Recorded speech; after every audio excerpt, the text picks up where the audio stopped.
Hello friends, welcome to the point solution. कैसे हो आप सब? तो आरआरबीज में जितनी वैकेंसीज थी, अब धीरे धीरे वो आ रही हैं। भले ही कम आ रही हैं, बट धीरे धीरे आ रही हैं। और आप देखोगे कि हर एक एग्जाम में आपसे सामान्य विज्ञान एज अ सब्जेक्ट जरूर पूछा जाएगा।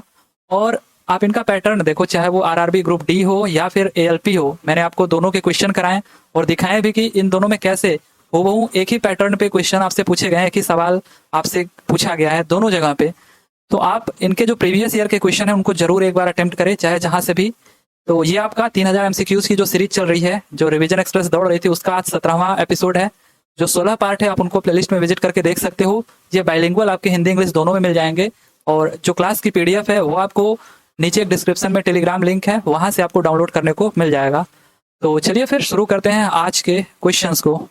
तो अब तक हम लोग 535 क्वेश्चन कर लिए थे, 536वें क्वेश्चन से आगे बढ़ना था। तो आज का जो हमारा पहला क्वेश्चन है, विच of the following is an organic acid. तो इन ऑप्शंस में से कौन सा एक कार्बनिक अम्ल है? अब नाम से तो लग रहा है कि कार्बोनिक एसिड ही कार्बनिक अम्ल हो सकता है, लेकिन ये आपका होता है H2CO3। बाकी ये आपका H2SO4 हो गया सिंपली, और ये HNO3 हो गया नाइट्रिक एसिड। और ये आपका जो ऑक्जेलिक एसिड है, जिसको हम लोग बोलते हैं HOOC और COOH।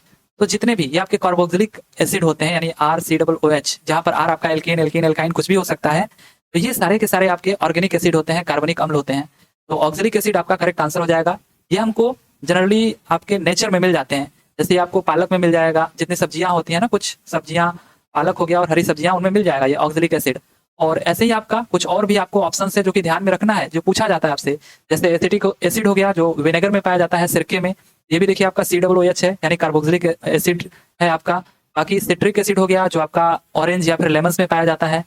लैक्टिक एसिड, ये तो आपके शरीर में ही बनता है जब आप एनएरोबिक रेस्पिरेशन करते हो ऑक्सीजन के एब्सेंस में। यानी ये कब हो सकता है? जब आप एक्सरसाइज कर रहे होते हो, तो उस समय ऑक्सीजन ठीक से नहीं मिल पाता है, या दौड़ रहे होते हो तब, तो ऑक्सीजन की कमी हो जाती है। तो ऐसे केस में आप ही के शरीर में ये लैक्टिक एसिड बन जाता है, और यही आपके थकान का कारण बनता है। तो ये भी आप ध्यान में रखना।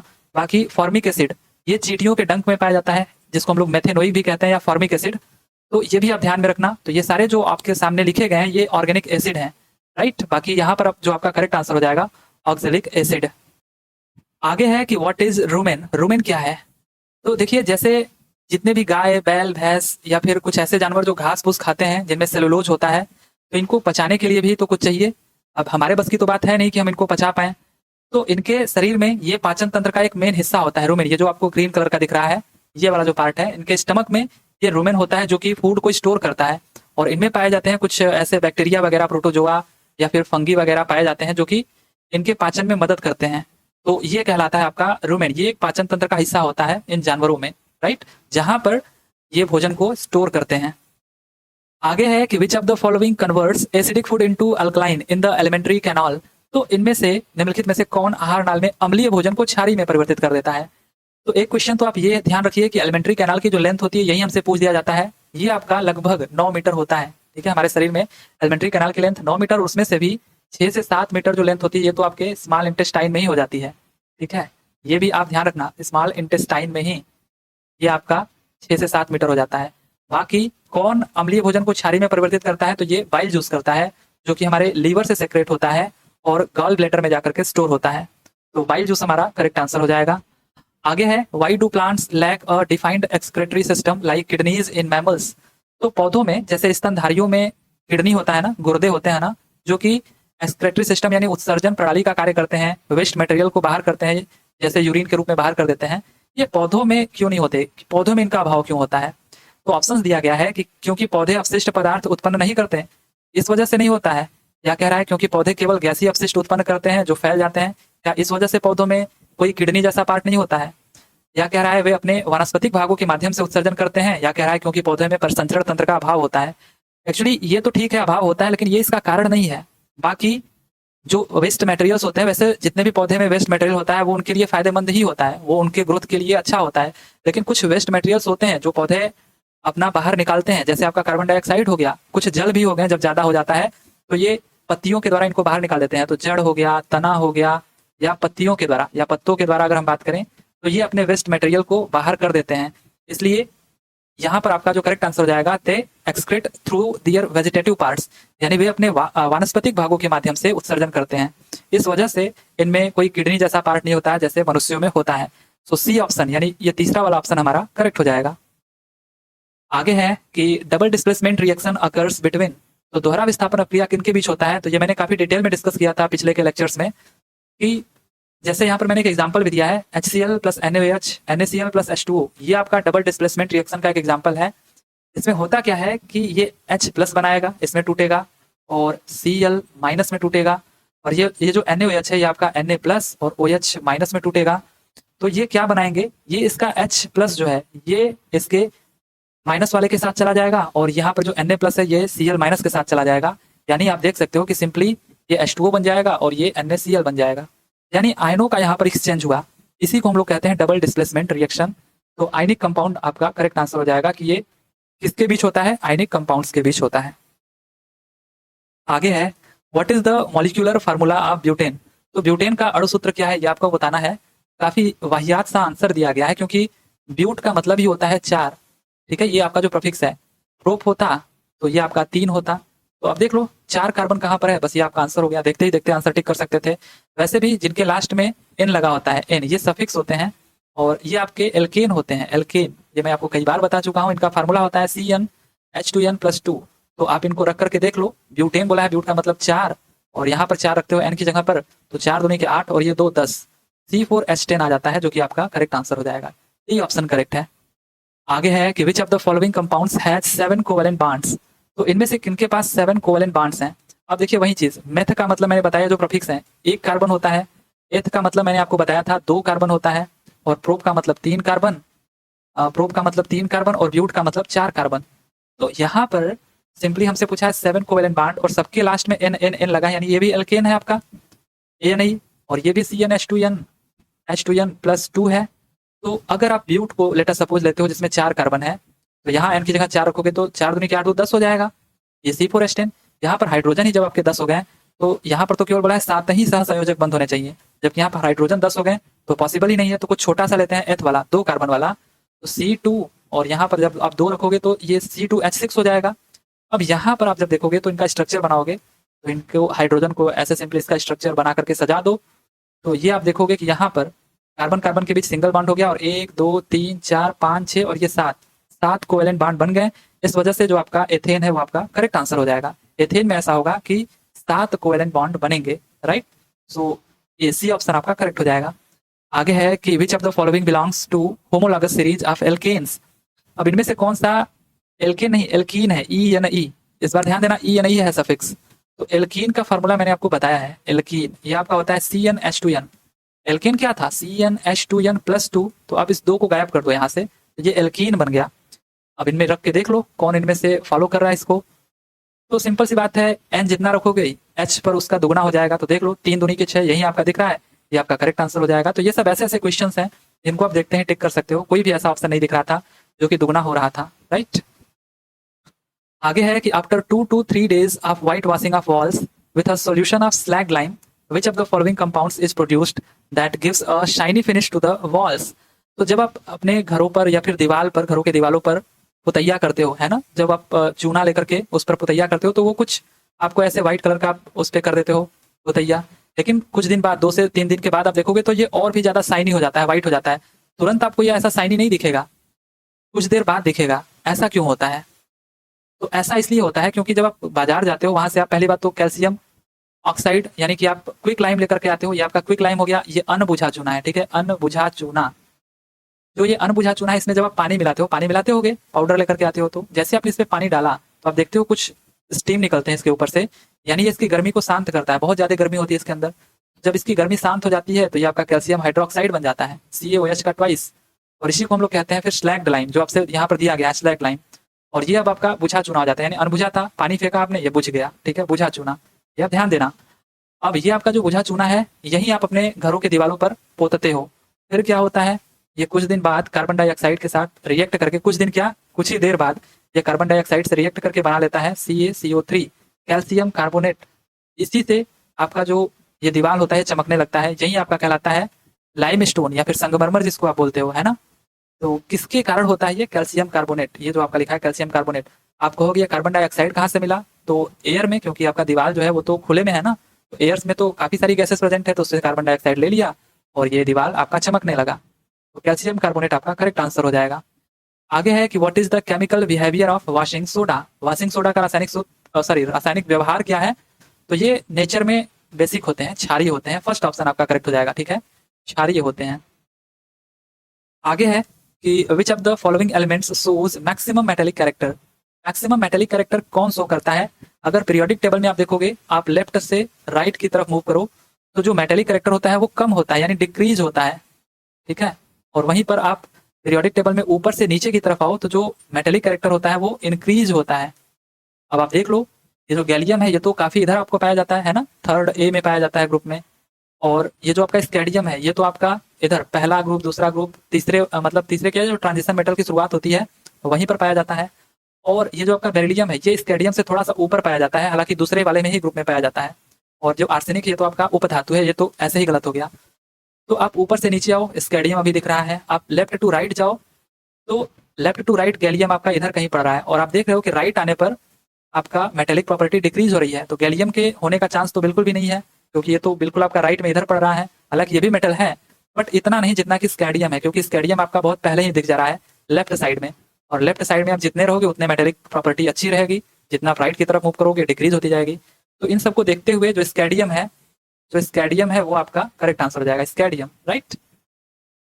आगे है अ heating device of power 1100 watt is designed to operate at 220 volt line voltage. If on a particular day the line voltage drops to 110 volt, then the current through it and its output power will be dash and dash. तो ये group D में पूछा हुआ question, जो कि थोड़ा ठीक ठाक है।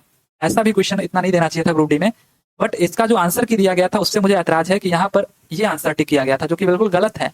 और फिर मैंने चेक भी किया, काफी सारे इंस्टीट्यूट वालों ने भी यही आंसर दिया था, बस कोई कोई सही आंसर इसका दिया था, जो कि ये दिया था। अब क्यों ऐसा हो रहा है, एक्चुअली यहाँ पर पावर हमको दिया गया है 1100 वाट और वोल्टेज हमको दिया गया है 220 वोल्ट। और ये बोल रहा है कि if on a particular day line voltage drops to 110 volt.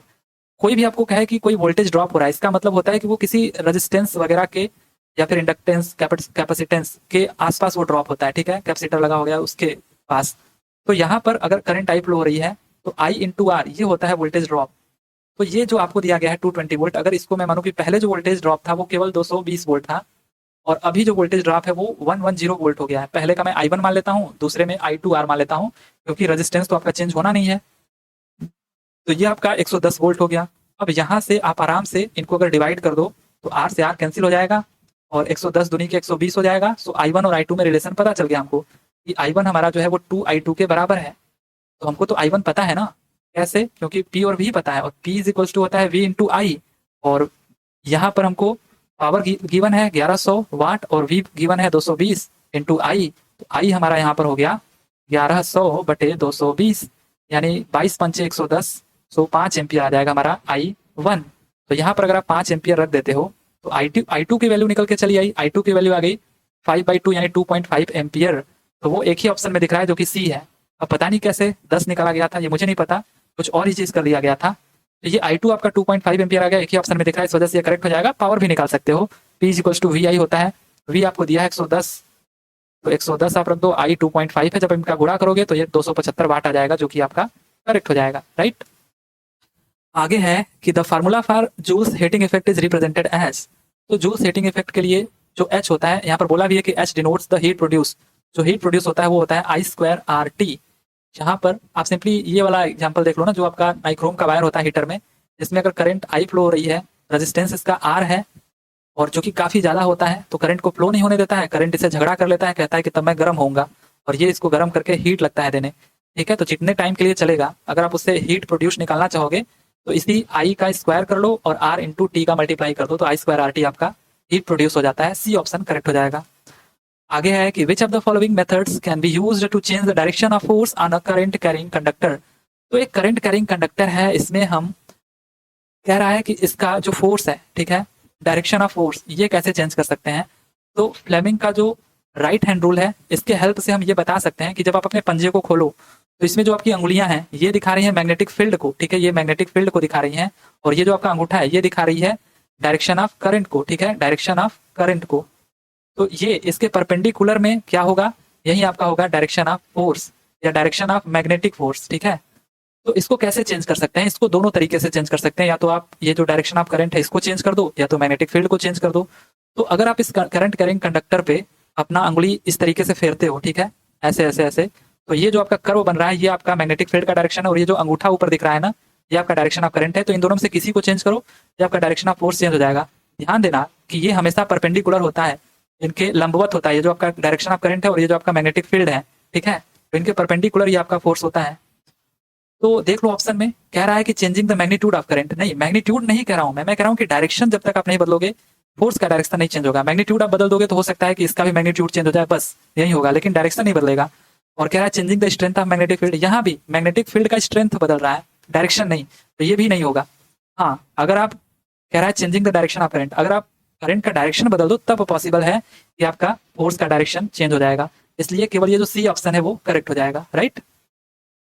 आगे है कि the force acting on a current carrying conductor placed in a magnetic field is. तो ये वही क्वेश्चन है पीछे वाला कि जो फोर्स होता है acting on a current carrying conductor वो किधर होता है, कैसे होता है। तो इन दोनों के ये परपेंडिकुलर होता है, चाहे वो आपका करंट हो या फिर आपका मैग्नेटिक फील्ड हो, इन दोनों के परपेंडिकुलर मैंने आपको दिखाया था ये, ठीक है, इन दोनों के देखिए आपका परपेंडिकुलर है।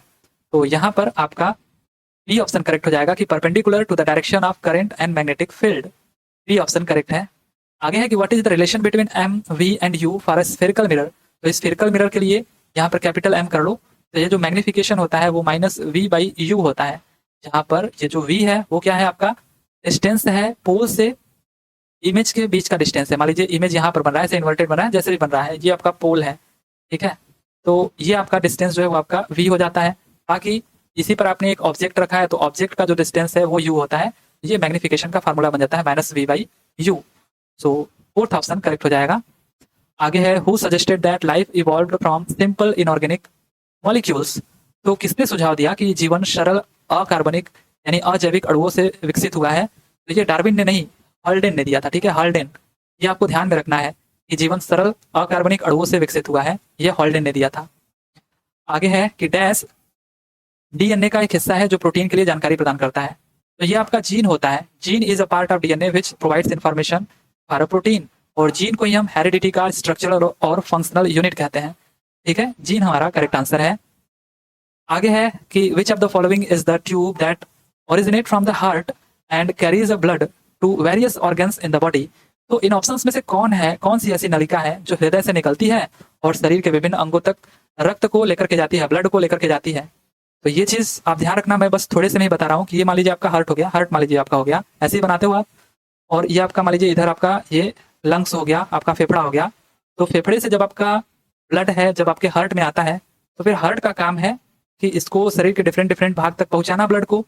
तो ये जिस नलिका से, जिस डक्ट से ब्लड को लेकर के जाती है, एक तो वो प्योर होता है जिसमें ऑक्सीजन की मात्रा ज्यादा होती है कार्बन डाइऑक्साइड के कंपेरिजन में, और इसको हम लोग कहते हैं आर्टरी, ठीक है, आर्टरी कहते हैं, जिसका मतलब है धमनी, धमनी कहते हैं। तो प्योर ब्लड लेकर के कौन जाता है, आर्टरी।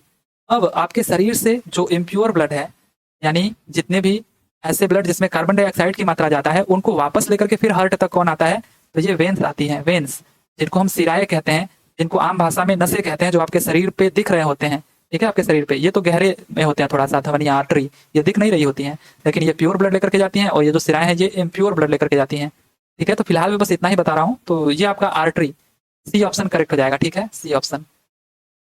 आगे है कि ligament and tendons are made up of.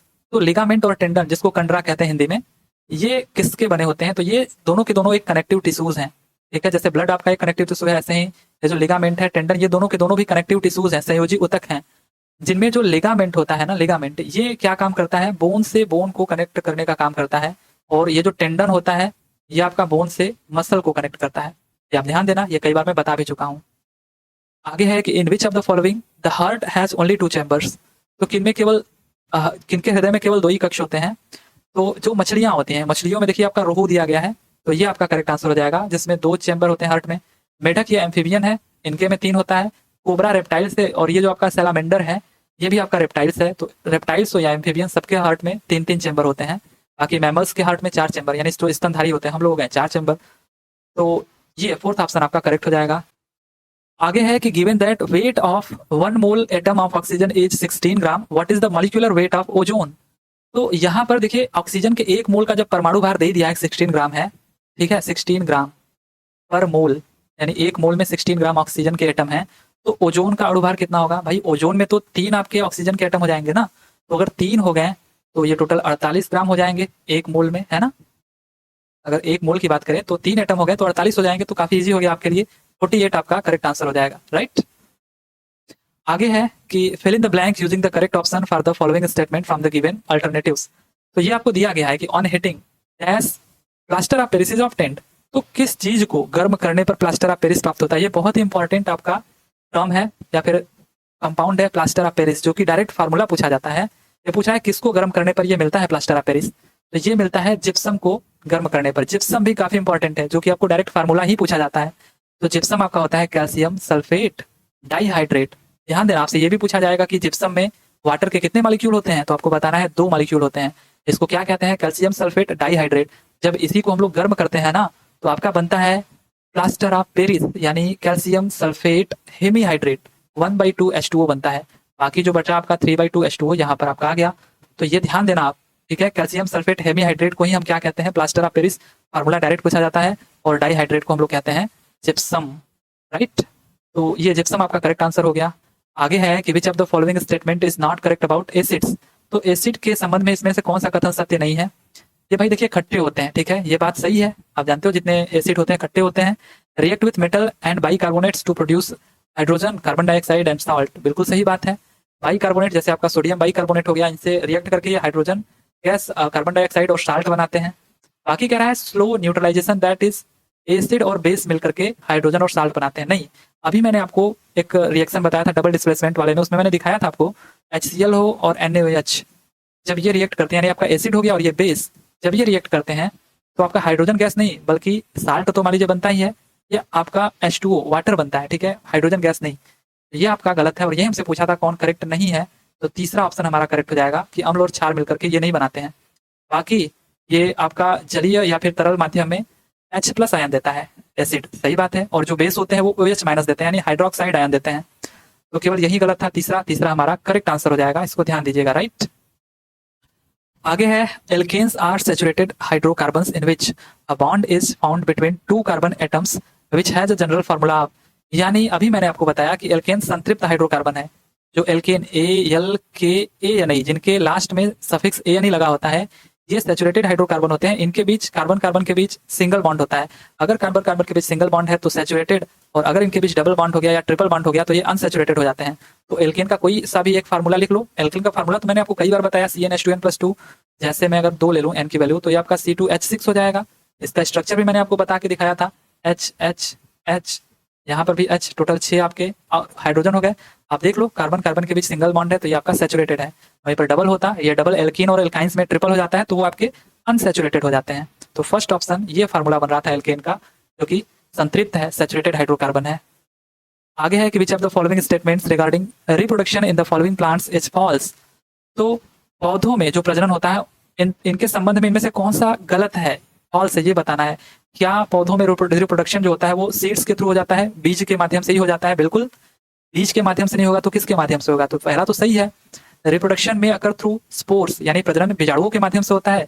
नहीं, पौधों में नहीं होता है, पौधों में नहीं होता है स्पोर्स के माध्यम से, बल्कि ये आपका जो फंगी होते हैं, जो आपके एल्गी वगैरह होते हैं, ठीक है, ये इनके में आपका जो रिप्रोडक्शन होता है वो बीजाणुओं यानी कि स्पोर्स के थ्रू होता है, लेकिन पौधों में नहीं होता जितने फ्लावरी प्लांट होते हैं।